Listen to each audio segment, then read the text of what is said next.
Everyone knows there are three major inputs when driving a car.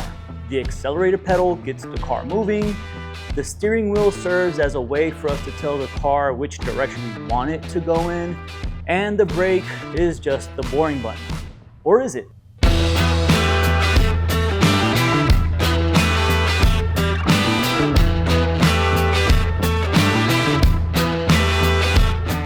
The idea of using something that is intentionally designed to slow you down doesn't feel like it has much effect on how fast you are. But in tracking, the brake pedal does a lot.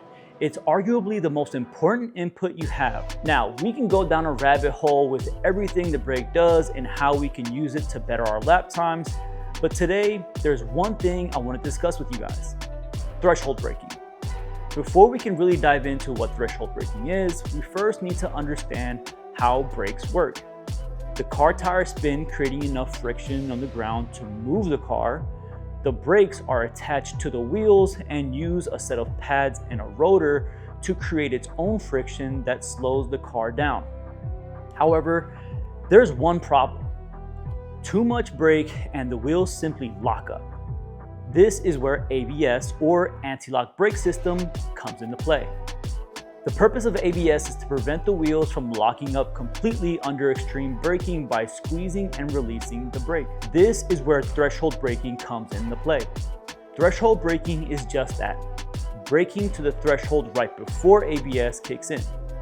Take this example from iRacing in the GT4 Club Sport at COTA. On the back straight is where you're carrying the most speed right before turn 12, which is a downhill left-hand turn. To make this as fast as possible, you need a big brake to slow the car into the turn. As you can see, if I pin the brake down to the ground, the wheels lock up and I actually don't slow down much.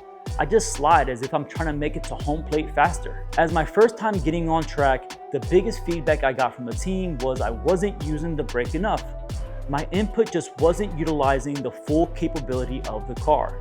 When I looked at the data, compared it to everyone else in the same car, the difference was night and day. I'm using 50 to 60% of the brake, while everyone else is getting up to 80 and 90%. If ABS is at 100, that means that I need to find that 80 to 90% to get faster. In most cases, I need more room to slow the car down since I'm not using all the braking power the car is capable of. Which in track lingo means... you're slow as fuck. Just kidding. Not really. I am physically lengthening the brake zone, and why would you want to do that? I do want to note that this is when a car is at high speed. Its braking potential is also slightly higher. A GT car at this point of the track is at its max downforce and can therefore take slightly more brake than if we were braking at a slower speed. Now, this isn't to say that threshold braking is required for every turn.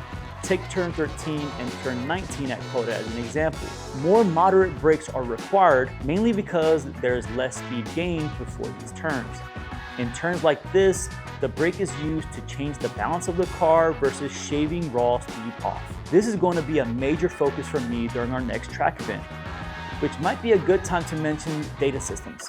Our cars have data systems so we can review what we are actually doing in the car. So you can bet I'll be going out, pulling data and seeing what I need to do to improve. If you want to know more about these systems, click on the video over here. So there you have it.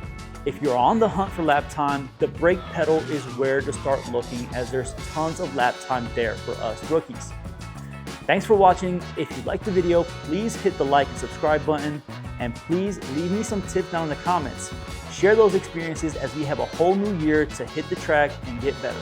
We'll see you next time.